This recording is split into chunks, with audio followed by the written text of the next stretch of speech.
77 WABC invites you to a family fun day and softball showdown on July 20th with net proceeds benefiting Shriners Children's. John Sterling will call the game as the FDNY takes on the NYPD with special guests Dwight Gooden, Art Shamsky, 77 WABC hosts including Sid Rosenberg, Anthony Cumia, Lionel, Dominic Carter, and many more. For more info and to buy tickets, go to ShrinersChildren'sChampions.org. That's ShrinersChildren'sChampions.org. The Rush Hour with James Golden. Entertaining and informative. On the Red Apple Podcast Network. Welcome, my friends, to the Tuesday edition of Bo Snerdley's Rush Hour. It is, of course, the fastest hour in American media, usually culminating in the fastest week in American media. Of course, the news today is plentiful, as it is every day. We have new poll numbers for Donald Trump. It's pretty amazing, actually. And of all places, the source is CNN. CNN also still in hot water for that promotion that they did under the guise of a news story of the app that would alert people to when ICE is in a 5-mile radius. They made a big deal out of it yesterday. It sounded almost like they did an in-house commercial for the product. Today was Alligator Alley Day, and while Donald Trump was visiting Alligator Alley, the BBB passed in the Senate by a tie vote with the president of the Senate. Who is the president of the Senate, Carlos? Just messing with you. Who would be the president of the United States Senate? Yes. I have no idea. No idea. Yeah. It would be J.D. Vance. The vice president is the president of the Senate. No, I bet you'll remember that. Because you said alligator or something, and I wasn't sure what you're talking about. Alligator Alcatraz. You don't know what I'm talking about? Alligator Alcatraz? You must be mixing it with gator crash.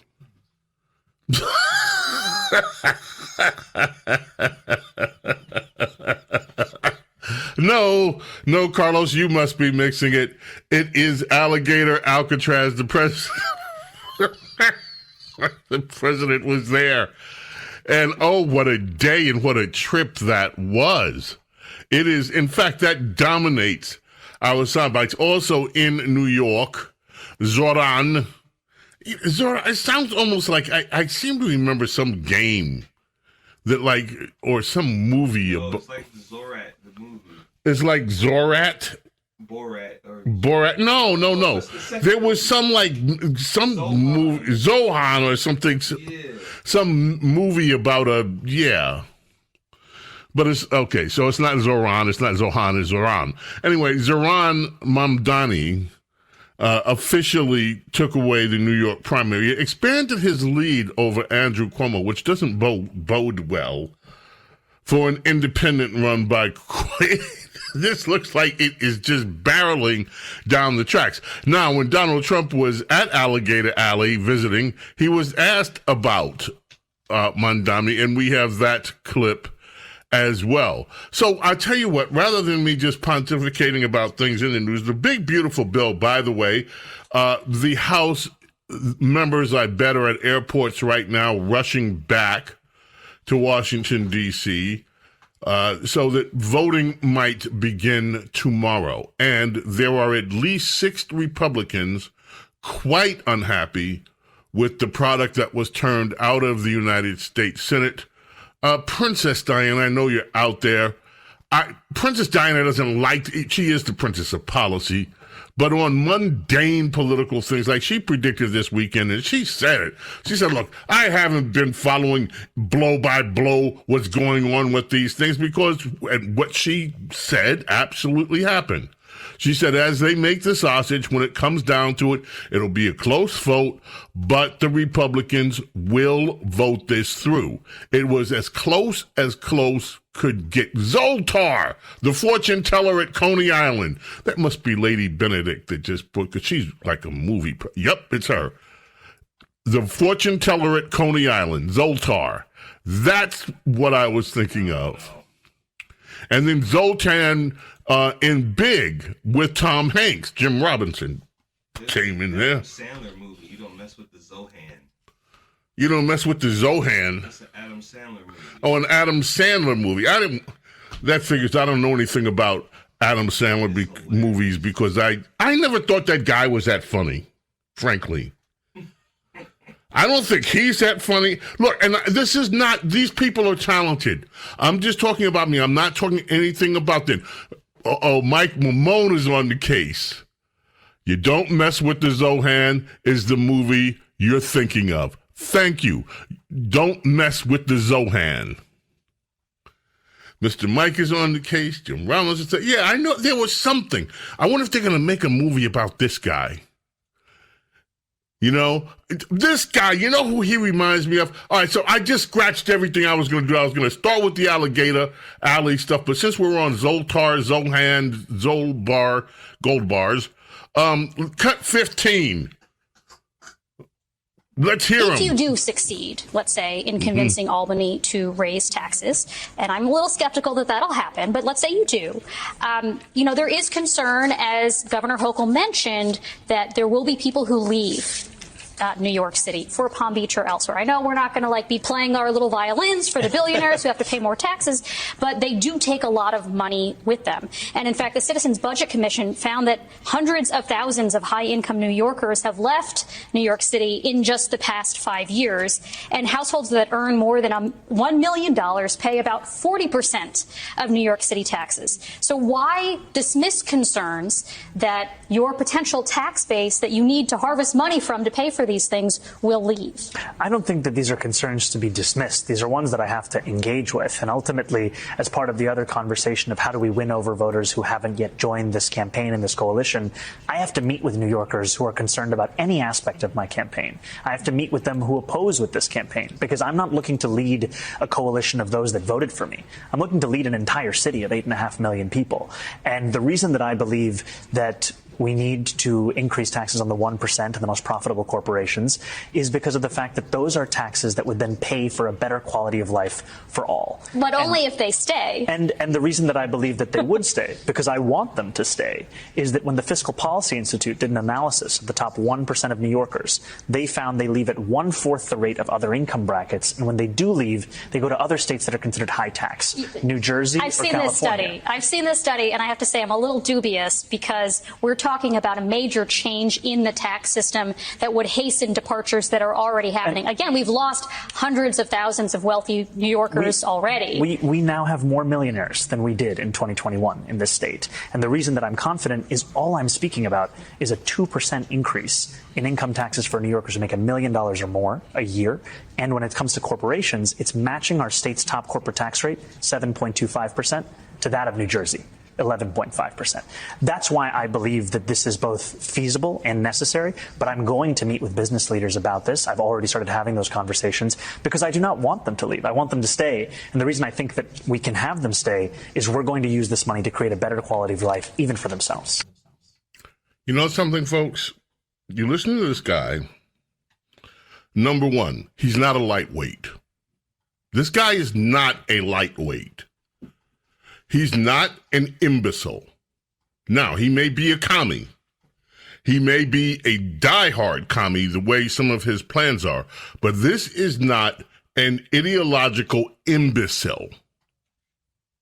He may be all of the worst things that we could think of in terms of what his policies would bring and do to New York. He's not a lightweight. In fact, I had a chill when I thought about something. I've been listening to this guy for a few days now, in close, just, kind of, okay, let me really catch up with this guy. He reminds me of another politician. Those of you old enough to remember, this would not be you, Carlos. Yes, you're right. He's already shaking his head. No, I don't. No, not me. I know it's not me. Those of you who remember the ascendancy of Billy Blue Dress will find a similarity between Billy Blue Dress and this guy. No matter what question Billy Blue, you know who I'm referring to as Billy Blue Dress, don't you, Carlos? You do, right?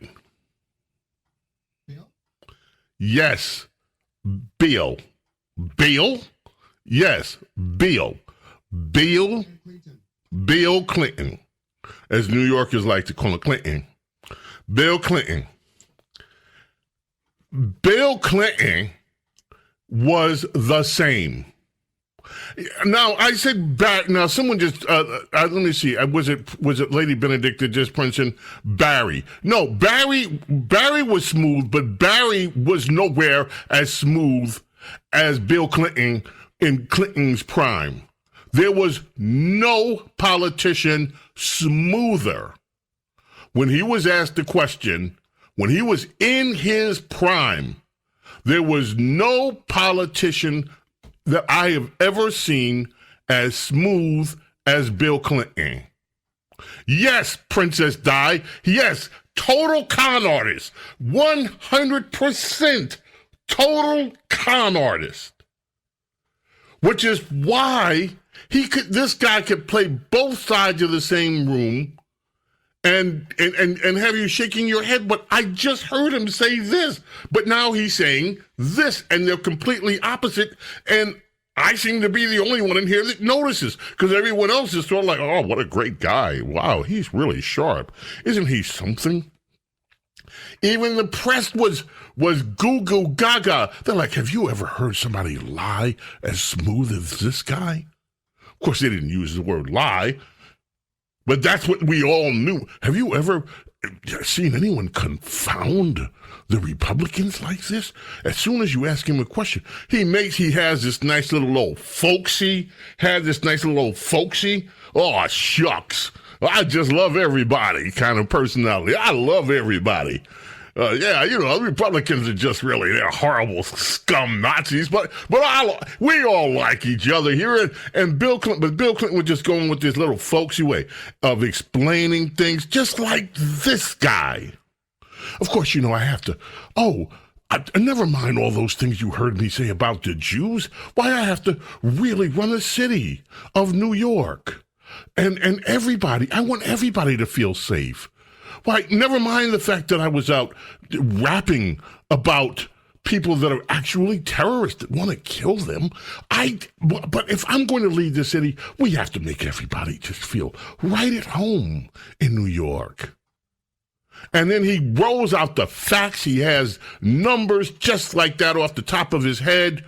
This guy's smooth.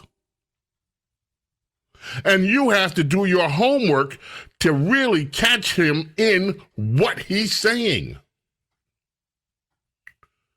He's not a lightweight.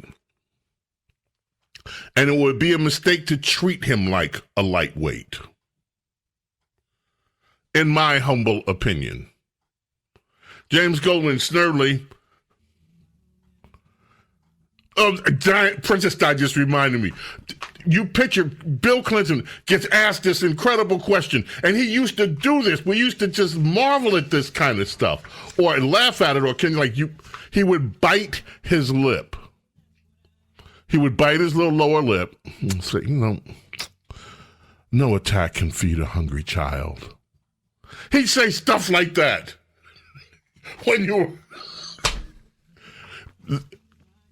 You're looking at the next incarnation of Slick Willie. The multicultural, multilingual Slick Willie. The amazing Zohan. James Golden, Snerdley, keep it right here. Don't go away. The Rush Hour with James Golden on the Red Apple Podcast Network.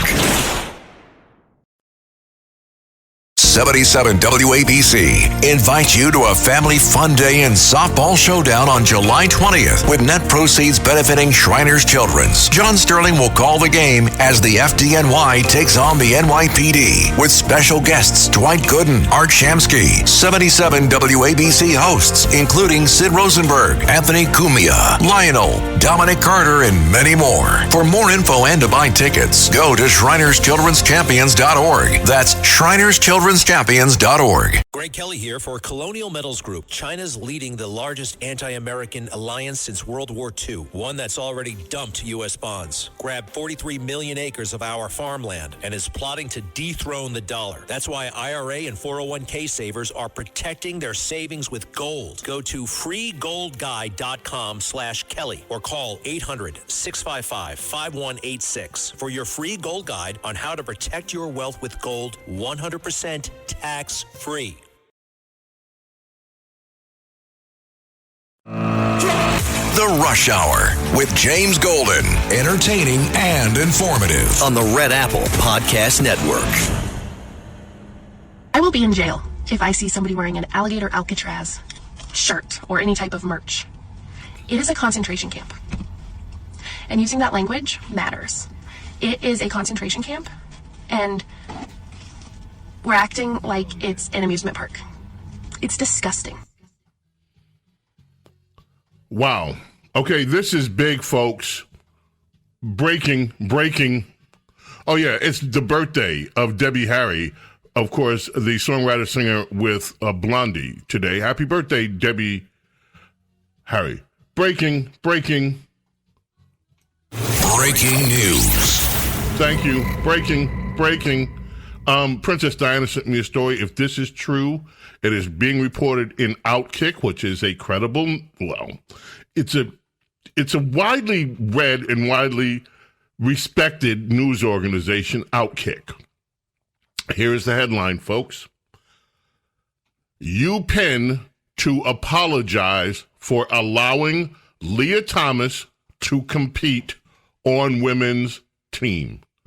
This is the swimmer. The transgender swimmer came in, swooped in. This is the big story that started all the hubbub about girls having to compete with men.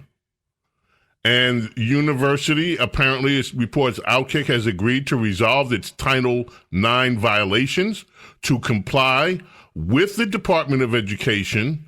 Supposedly, what I'm hearing, as part of the resolution, they will adopt definitions for male and female consistent with biological sex.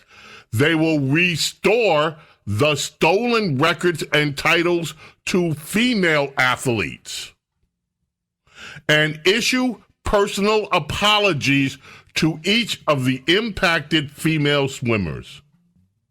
If this OM,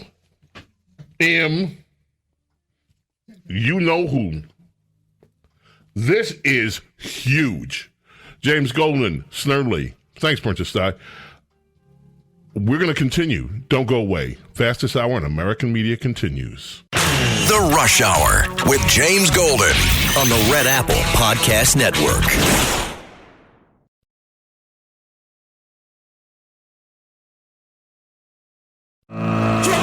The Rush Hour with James Golden. Entertaining and informative. On the Red Apple Podcast Network. The university will be sending a personal apology to every female athlete who was forced to compete against a man.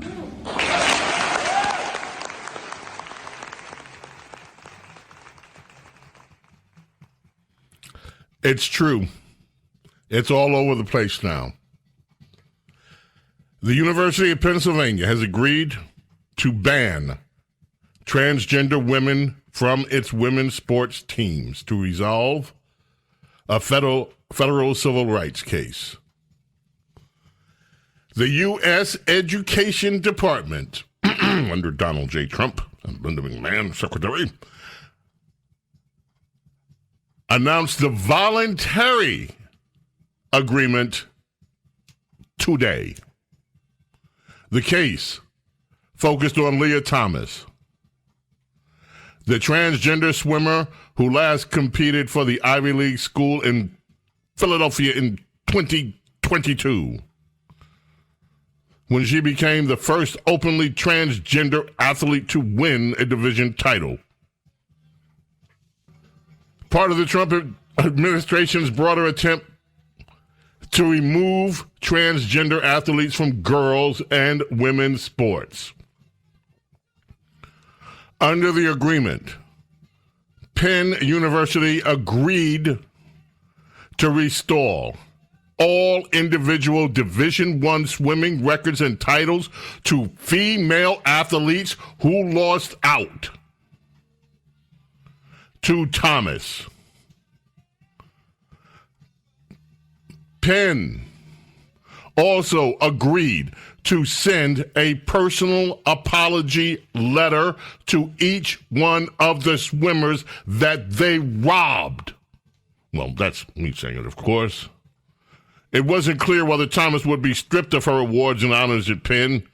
The university must also announce that it will not allow males to compete in female athletic programs.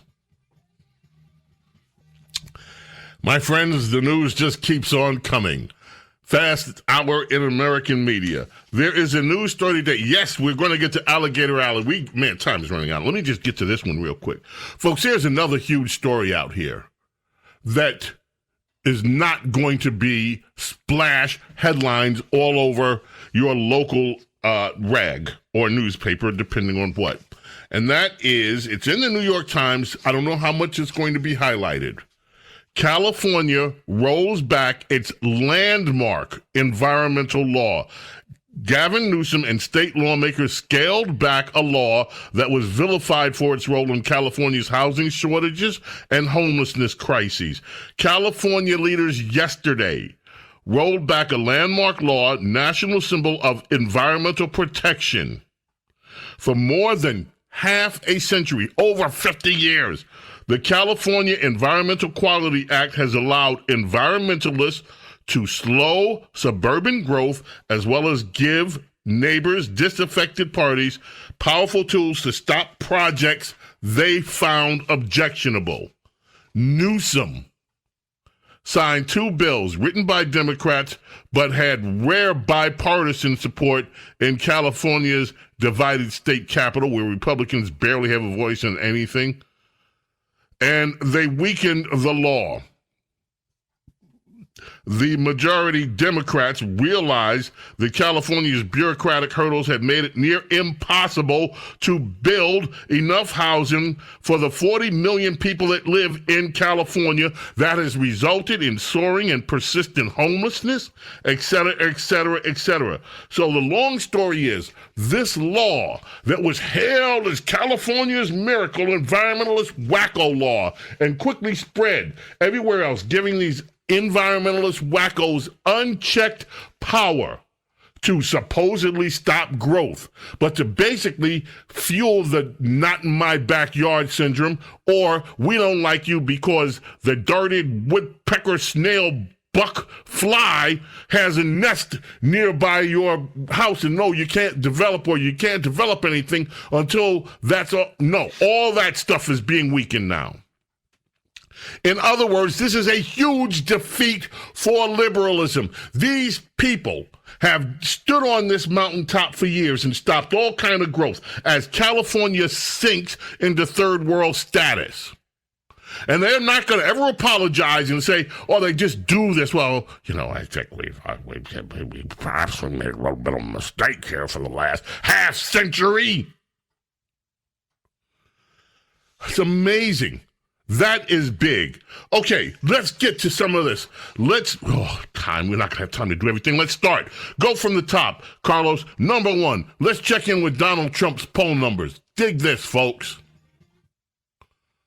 Yeah, okay, so we're going to look at the strongly approved numbers. So this isn't just Republicans who like Donald Trump. This is Republicans who love Donald Trump, and he's up like a rocket. Look at this. In July 2017, the strongly approved was 53%. That's pretty good. But look at where he is now. 63% of Republicans strongly approve of the job that Donald Trump is doing about 5 months into his presidency. Republicans love Donald Trump the way that Americans love Disney World. The bottom line is 63%. That is a huge base. And of course, it's just part of a Republican base in which about 90% of them overall approve of him, including the somewhat approves as well. I mean, every politician would like this number here, especially to see it go up. How about compared to other presidents who were Republicans? Yeah, it's history making. It's history making. What are we talking about here? So why don't we look back? We have all the presidents, Republican presidents, going back over the last 35, 36, 37 years. What are we talking about? GOP, who strongly approved 5 months in. Look at this.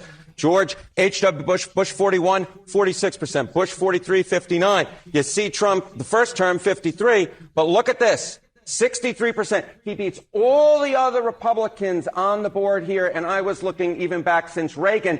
And get this, Donald Trump beats Ronald Reagan when it comes to the strongly approved 5 months. And of course, Reagan was coming off that high after that assassination attempt. So the bottom line is Donald Trump is making history with the Republican base. He is more beloved by this Republican base than any Republican base loved any GOP president 5 months in. It is history making. It is a striking number. All right, thank you. Let's move on. Aside. That's really good news. Now, CNN, the other half of CNN, ran that promo for that ICE app. We played it yesterday. Kristi Noem was asked about it while she was down in Alligator Alley. Alligator Alcatraz, which is, I guess, off of Alligator Alley. But anyway, yes, there is an Alligator Alley in Florida. It's a 2-road system that runs, yes, Alligator Alley. Anyway, here you go.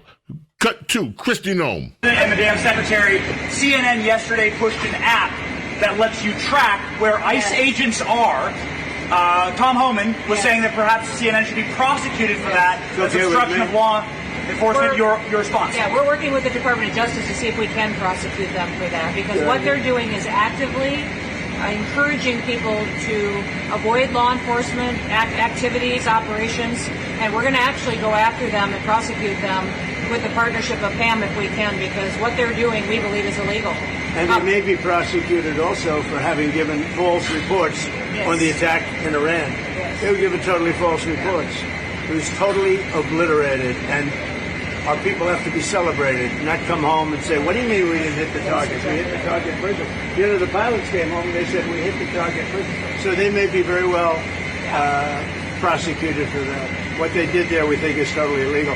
Okay, let's go. Follow us. All right, so now these leading people into Alligator Alley. One more cut from Kristi Noem, cut 5, self-explanatory. Hit it. People don't have to come here. If they self-deport and go home, they can come back legally. We will let them come back legally. And there is a lot of self-deportation. Yes, but if you wait and we bring you to this facility, you don't ever get to come back to America. You don't get the chance to come back and be an American again and work here. So. Now, more news in this. Donald Trump was asked, cut 9, why it is that Alejandro Mayorkas has not been, listen to the question and listen to his answer. Blaze Media, sir. A couple months ago, I ran into former DHS Secretary Mayorkas, and I asked him a couple questions about his disastrous handling of the border. He didn't like my questions.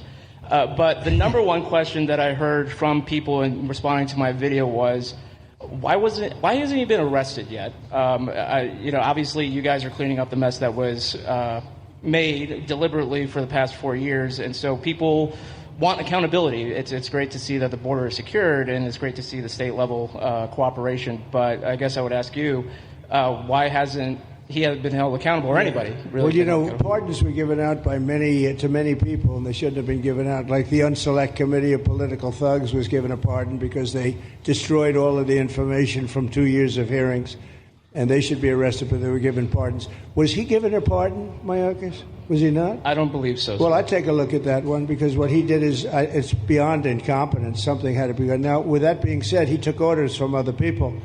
And he was really doing the orders, and you could say he was very loyal to them, because it must have been very hard for him to stand up and sit up and talk about what he allowed to happen to this country and be serious about it. So he was given orders. If he wasn't given a pardon, I could see looking at that. In fact, why don't you take a look at it, Kristen? He was impeached, but it was just a fake impeachment. It was a fake impeachment. Why don't you take a look at it? I think he was so bad. They were all so bad. Look, it was the worst president in the history of our country. We've had some bad ones, but he was the worst president. But somebody told Mayorkas to do that, and he followed orders, but that doesn't necessarily hold him harmless. So take a look at it. Okay. Very good question. So Trump is asking you to take a look. Now, Donald Trump was with Princess Di's favorite governor of all time. He was there too. and Ron DeSantis, and he really showed up well. Now, here's cut 8, and he's with Donald Trump, and, well, speaks for itself again. How many Americans with proof of citizenship are in our area, in our country, redistricting some of the House districts? Your thoughts on that? Well, I'll speak for both of us. We love it. Okay, you're going to like this one. I know all about it. We want to bring our elections back. The election in 2020 was rigged, millions and millions of votes. It had to do with COVID and a lot of things, but it really had to do with the crooked people. The Democrats are very good at cheating on elections. And that's why I said too big to rig. They tried this one too. But after about 9:02, they gave up too many votes, too big to rig. Ron would love it. I would love it. Christie would love it. That's what they have to do. They have to bring it back. And we have to look, Ron, they include anybody that happens to be in your state. Well, California would lose like 5 seats if they did a fair census. And even beyond that, the Biden census gypped Florida of at least 1 seat. We only got 1 seat in the last census. Are you trying to tell me that Florida only had 1 seat in that? We should have had at least 2. Texas should have had another one. That could be the difference in the House of Representatives and the majority. So I would love for them to redo the census for 26. My legislature will redistrict those lines. We'll get it to where it's fair. But as it's right now, this country is not fairly apportioned. I've got so many more millions of people. And that, my friend, is what we have been talking about with the illegal immigrants. Why the Democrats, the Confederate states, the Confederate blue states, and the Confederate cities continue to front load these cities with illegals so that they can boost their political power from the apportionment of them.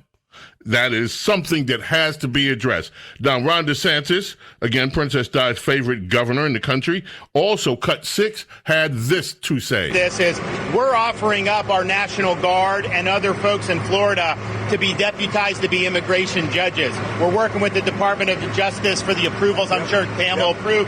But then I'll have a National Guard judge advocate here. Someone has a notice to appear. Biden would tell them to come back in 3 years and appear. Now you'll be able to appear in like a day or 2, so they're not going to be detained, hopefully, for all that long. We'll have people here in this facility that can make, it's a bureaucracy. The president's got to deal with the bureaucracy. Now, that Supreme Court ruling was good because that's going to allow him to be able to exercise Article 2 the way founders intended, but you still have bureaucracy. Okay, we got to the important point. We're rushing through it. Fastest hour in American media. Look, here's the big deal. You say, how do you get the National Guardsmen? Look, they have a JAG situation. They have legal beagles in the National Guard. That's what he's talking about. Not taking your average soldier off the street and saying, okay, now you're a judge.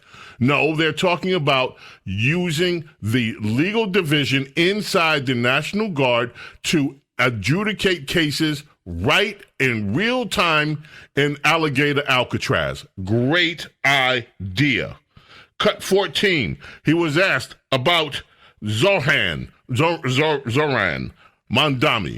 Mr. President, your beloved New York City may well be led by a communist soon, Zoran Mandami, who in his nomination speech said he will defy ICE and will not allow ICE to arrest criminal aliens in New York City. Your message to communist Zoran Mandami. Well, then we'll have to arrest him.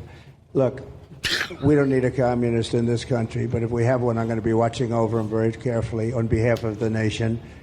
We send him money. We send him all the things that he needs to run a government.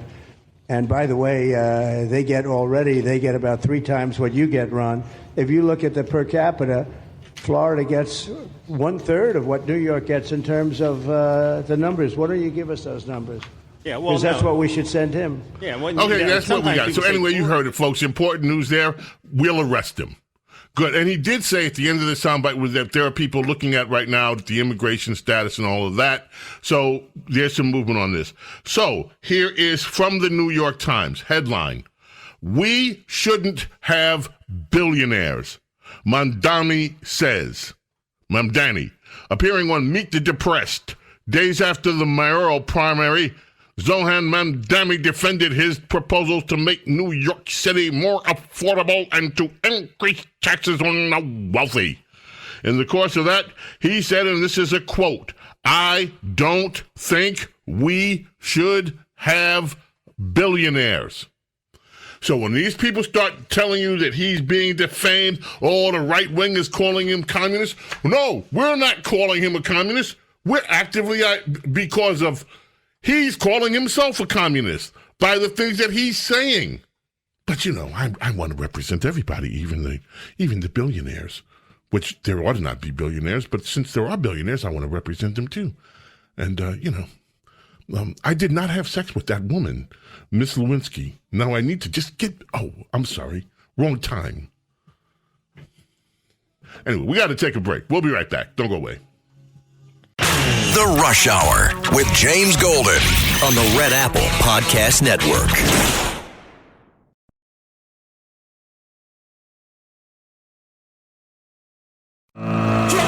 The Rush Hour with James Golden. Entertaining and informative on the Red Apple Podcast Network. How much of a threat does this volatile environment pose to the detainees, and several thousand are going to be moved there, especially when considering this will be a tent city exposed to storms and potentially even hurricanes? I think the storms are a real concern, but I'll say this. When it comes to the wildlife, I'm more concerned for the wildlife than the folks on the site. I've actually waded in the wetlands not far from that site myself, waist deep in the water, no problem, wasn't attacked by alligators. The idea that these are vicious animals out to attack people is rather absurd, and I think it detracts from the important message, which is that this doesn't belong here. Floridians don't want it here, and it's wasteful and an incredible risk to our ecological resources. That was Florida Wildlife Director Elise Bennett claiming that nobody in Florida wants alligator Alcatraz. People all around the country want it. We got to go. It's almost time. It's Luther Vandross, the anniversary of Luther Vandross passing away today. One of the most incredible singers, songwriters, record producers in American history. May God bless, protect each and every one of you, your families, your loved ones. Love and gratitude always, my friends, for your being here with me, allowing me to be with you. God willing, back tomorrow. Until then, my friends, I bid you adieu. Bye. Thanks for listening to Bo Snerdley's Rush Hour. You can hear Bo Snerdley's Rush Hour weekdays at 4 on 77 WABC. If you like the podcast, share it with your friends and listen anytime at WABCRadio.com and download the WABC Radio app. Hit that subscribe button on all major podcast platforms. Plus, follow WABC on social on Instagram, TikTok, Facebook, and X. See you next time for a new episode so you never have to wonder. What the heck is going on here? 77 WABC invites you to a family fun day and softball showdown on July 20th with net proceeds benefiting Shriners Children's. John Sterling will call the game as the FDNY takes on the NYPD with special guests Dwight Gooden, Art Shamsky, 77 WABC hosts including Sid Rosenberg, Anthony Cumia, Lionel, Dominic Carter, and many more. For more info and to buy tickets, go to ShrinersChildren'sChampions.org. That's ShrinersChildren'sChampions.org. If you're a lineman in charge of keeping the lights on, Grainger understands that you go to great lengths and sometimes heights to ensure the power is always flowing, which is why you can count on Grainger for professional-grade products and next-day delivery, so you have everything you need to get the job done. Call 1-800-GRAINGER, click Grainger.com, or just stop by. Grainger, for the ones who get it done.